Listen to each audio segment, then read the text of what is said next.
up, y'all? It's your girl Zeze back with another mother 11 vid. Make sure you like, comment, subscribe, turn on my notifications bell, get a joint and thumbs up, share this mug, all that. You feel me? So today's video is going to be kind of a reaction. Well, it is a reaction because we all about to react to this quick little video, but also it's because I kind of wanted just to expand on this particular topic. Now, I've talked about this before, cheating. The OG subscribers who've been here, y'all kind of already know how I feel. So what I'm about to say is probably not going to be much of a surprise to you, but I do feel like it's something that a lot of women need to hear, okay? Especially because this video I'm about to react to in particular is by a very popular social influencer and comedian who is Simone. Okay, she has a new podcast out with her friend Megan Brooks. I think her name is Megan Brooks, if I'm not mistaken. But it's a pretty cool podcast so far. I did watch the first episode. I watched some of the second episode. It's so far so good. I can't even fake it. It's pretty entertaining and very well put together, nice production. You know, great job on that. I can't even fake. Right now, she's talking about how her last relationship ended over cheating. And I kind of just wanted to get my little 2 cents on it because I did peep some things that I felt needed to be called out. So let's just get into it. She's an associate, a homegirl that I know off social media. She told me. And I confronted him. She called me and was like, she was like, I don't know if you text me first or called me. I don't remember how the sequence went, but she called me and I'm like, what's going on? She's like, girl, so, you know. And mind you, this is my first boyfriend in a decade. I've never known her. I've never known her with a boyfriend. Ever. No, like, fuck, dude, you didn't just break her heart. You broke my heart. You broke my face. Like, yeah, we loved him. Y'all, first of all, outside of anything else, anything you do in life does not just affect the person you do it to. No. It affects their village. Really broke my heart. Yeah, it broke mine too. We believed in him. Sad. I believed in him. And I didn't at first. And that's the really thing that pissed me off is because I didn't really believe in him at first. I really wasn't, you know, but when everybody around me fell in love with him. My sister loved him. Yeah. My granny loved him. I fucking loved that man. She loved him. She loved him so good. I loved him. The audacity. Men, if you're gonna cheat, don't do it. First of all, don't cheat. Be sneaky. Why would you send voice memos? Voice memos. Why would you send the girl that you're cheating on your girl with voice memos, my nigga? Why would you do that? Did I send them to you? Yes, I still have them in my phone. I can play them right now, but I don't know where my phone is. Shut up. I don't know if I agree with that either, though. Sending the cheating voice memos of your man to your best friend, like, that's a little much. Now, talking to her, confiding in her is one thing, especially if you're on the verge of leaving this man and you just need some advice, especially because her best friend is married, I believe. So, I mean, that, you know, that's a little more understandable, but sending her all of, I got cheated on before. I have never done one. I just feel like it's a little embarrassing. I'm not about to send you hell to the no. I'm not about to send you what I seen. I'm gonna just tell you what I seen. I might even edit a little bit what I seen because it might be a little too embarrassing, whatever I said, whatever the case may be. But I'm not about to send you the exact. I'm not doing that. Like, I'm gonna just tell you about it and we can go from there. I don't need you to, like, that's a little, we overshare though. I talked about that in a video before. Go watch that video. I'll leave a link to it somewhere in here or in the description or whatever. But oversharing definitely is a problem with women. And yeah, I don't think that was a good idea. Because even me, right? The sneaky bitch I am. No, I'm just a very intellectual, like, I'm a deep thinker and I'm a process person. Can you see the bottom of my socks? They're so dirty. They're dirty, and so are my feet. Not when I say bad. But why do you think my feet stunk for real? Oh, maybe it was an 8. Put them down. Just cheat. Right. Because if it was a text, you can be like, there's mad apps, you can doctor that up. Like, but a voice, like, I know that's you. Long story short, I found out. I confronted him. He never admitted to it, never apologized. I said, okay, I'm gonna get off the phone. I love you. She was so calm. Even when she was talking to me. He's never even seen me cry. He's never heard me cry. Because the day I found out was the day I left, and that's the last day I ever talked to him. So I said, that's fine. I'm gonna get off the phone. I love you so much. We will never be together again. We're broken up. So for you, that's a complete non-negotiable. Non-negotiable. Now, see, here's my problem with that, though. Okay, that can be a non-negotiable for you if you feel like that. But it's a couple things. The dude that she was dating, number one, is an NFL player. So to me, I'm just being realistic. Like, going into that sort of relationship, going into a relationship with an NFL player, and to think that that's not even the slightest possibility, or to think that that can, I mean, just realistically, we're not talking about Russell and Sierra. I mean, come on. We're not talking about the anomalies. We're talking about a brother who is rich, famous, athletic, and literally has women throwing themselves at him all the time. Do you really think that that's a possibility? Do you really think it's realistic for that to not be, I mean, for that to be a non-negotiable? That was your first mistake, to be honest, to start with. But also pay attention to how she said that she called him. Number one, when you hear something about your, like, I've been in a similar predicament before where, actually not, I've never had anybody tell me that my man was cheating on me. Anytime that I found out a man was cheating on me, I found out because I went looking for it, honestly, in which I learned my lesson. I ain't going to go look for a goddamn thing no more. I done moved on it. Like I said, I done talked about before my past cheating experiences. And yeah, I would never go looking for nothing again. You look for something, you're going to find it. And I found it both times. Egregious. But anyways, moreover, the fact that somebody called you, okay, and told you about what was going on, and then they sent you the voice memos, whatever the case may be. You don't call your man. Like, this isn't a business meeting. It's kind of masculine for you to do that, for you to just call him on the phone. Like, go to his house. Tell him, look, baby, I need to see you immediately. Like, you need to come over here. We need to talk. I got something to talk to you about. Even if it's not like, she said she was calm. You know, even if you are calm, like, hey, I really need to talk to you about something. If you just come over here so we can talk. But it needs to be face to face. You don't call him on the phone. Number one, that was another mistake, should I say. That was your second mistake. And then your third mistake was that you ended the conversation with, okay, now, I will say he's wrong for just straight up trying to deny it, okay, and not apologize for it. He should have owned up to it. But again, I've been in similar predicaments. Dudes always lie. Like, I'm not going to say always, but about 7 out of 10 times, they're going to try to deny it, okay? Not only have I been cheated on, I know friends, sisters that have been cheated on, okay? And this is a common factor, is that they always deny initially. So, of course, especially because you didn't find out directly through going through his phone, or it's not like you was around, a girl walked up on y'all, you know, a girl came to your house, whatever the case may be. He wasn't there when you found out, or it wasn't like a direct thing of him finding out. Of course the brother going to deny. It's what they do. I don't agree with it. I don't think that's okay, but that's what a lot of brothers do. It is what it is. So the fact that she says right after that conversation, she just said, okay, well, I'm done. We're never going to be together again. And then hung up and then never talked to him again. And you didn't show him any emotion. You didn't be vulnerable and show him how much that hurt you. Even if it's not true, he's denying it. Even if it's untrue, or the fact that it is true and he's denying it, you didn't show him how much that affected you. That affects how he will react to what you're saying. Again, you're coming off kind of masculine. You're coming off like this is a business, like this is a damn business phone call. Oh yeah, well, that's not true. All right, buddy, we're going to have to end the contract right now. Goodbye.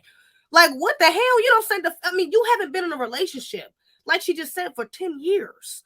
That's a long ass time. And if I'm not mistaken, not even if I'm not mistaken, I know for a fact, because in this same episode, they talk about how leading up to this, matter of fact, her best friend is asking her, like, how does it feel for you to have been so public about trying to manifest love, manifest a boyfriend, and, you know, for it now to have ended like this? And it's like, you did all this work to manifest this boyfriend, and you finally get it, and you let it end just like that? Oh, and let me say this as well, too. She said she was manifesting a boyfriend. If you was looking for, I think she's like 33 or something like that, 31, somewhere in the early 30s.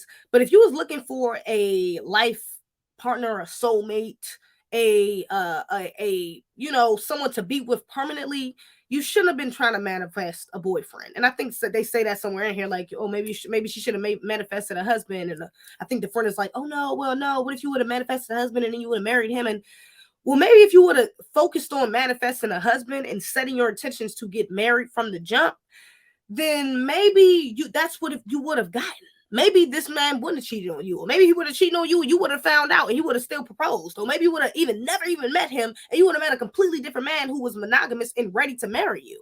But that was something that you should have set your intentions on, not a boyfriend. A boyfriend is not permanent. She goes on to say that the brother did try to reach out, continue trying to reach out to her, and like, she was ignoring his texts and calls, so he decided to like try to email her, like he was trying to get in contact with her. And the fact that you just straight up ignored this brother, then getting him a second chance to try to explain, to try to own up to it, whatever the case may be. It's like the fact alone that you're a celebrity, a well-known one, that on social media, you probably got a lot of dudes in your DMs every day, a lot of dudes trying to smack at you and things of that nature. Like that, maybe that was on his mind. Like, damn, I didn't, you know what I'm saying? I did this with this girl, but, you know, she didn't even ignore me. She ignored me. She didn't try to get my text calls, nothing like that. Like, damn, I might as well, I mean, she probably done moved on by now. She probably didn't, you know, and not to say that that justifies, you know, what he did or anything like that. Like I said, cheating, it doesn't mean that cheating is right.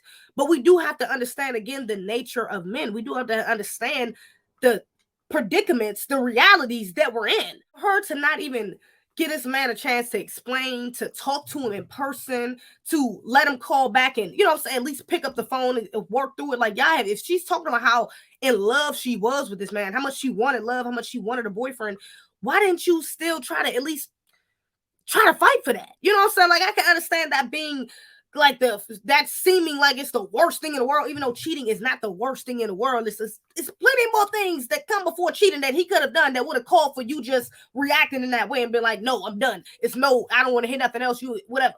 Cheating, I'm sorry, in my opinion, it's just not one of them. That's something you think married couple. Look at Will and Jada. I don't even agree with what they got going on, but look at them. The amount of embarrassment this man Will has been put through from Jada and emasculation alone. I mean, Jesus, egregious. And they're still together trying to figure out a way to work it out. I mean, like I said, even though I don't necessarily agree with that, they are sticking together. You know, they are, especially in our community, like, let's just be honest. Come on.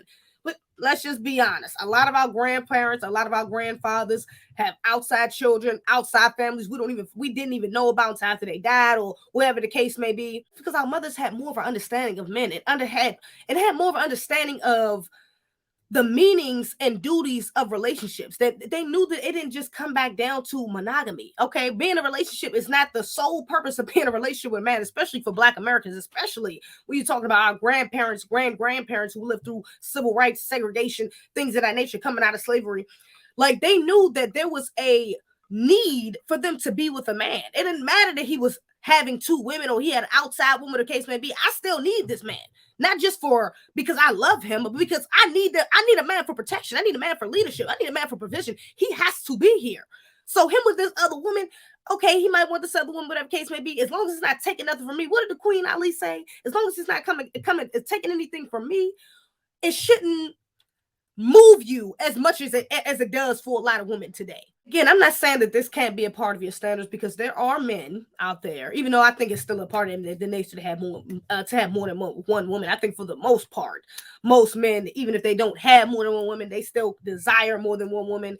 And even if it's not like a side chick thing, even if it's just a sexual thing, whatever the case may be, but I do think it's in their nature to have more than one woman. There are monogamous dudes, especially today with modern men. There's a lot of monogamous dudes who do believe in just having one woman, who are faithful to their wife, and that's just it. But again, you have to live within reality. And she talks within the episode about living within your truth. Like, oh, I didn't have the chance to love you authentically because you didn't tell me the truth. You know, you denied it. You didn't even own up and apologize.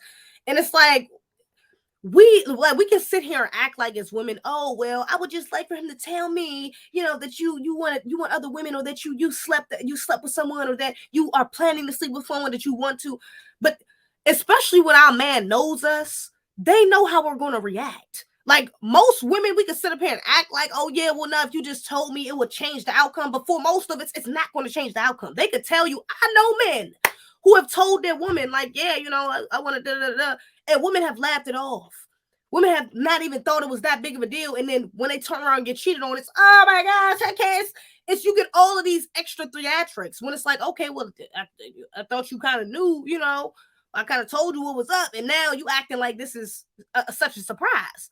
And even if you don't act like it's such a surprise, you still act like you're the most hurt, like you just stabbed this woman in the chest, you just abused this woman, you just did something to her children, you just robbed y'all account of everything and took something out your family, generational wealth, something like that. Like, you would think it's something like the end of the world, you know, when it's like, again, you got to live within reality. This is a whole ass NFL player. You're a whole ass celebrity. The chances of you falling in love with a man who's not going to want multiple women are lowered because, one, of the position you're in, but two, because of the type of man that you want. And then I kind of noticed another thing too within the episode is that she talked about another time she got cheated on.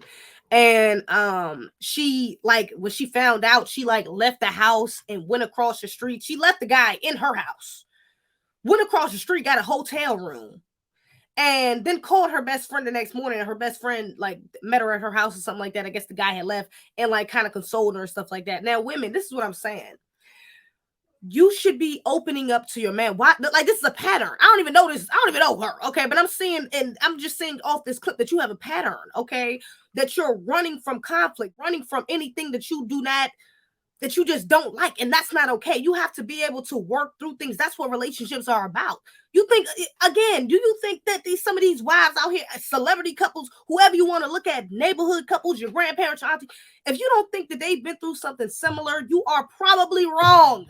Okay, something similar has probably happened, even if that man didn't necessarily sleep out, whether it was something else, spent money on a woman, did something to her, whatever the case may be, that wife did not like or that girlfriend did not like, but they stayed in it and stuck together and worked through it. Okay, this doesn't mean that y'all can't take a break. This doesn't mean that you can't distance yourself a little bit to, you know, get your thoughts together and see how you really feel about it and come back to it. But for you to just say, oh no, I give up. I'm going across the street to a hotel. I can't deal with this.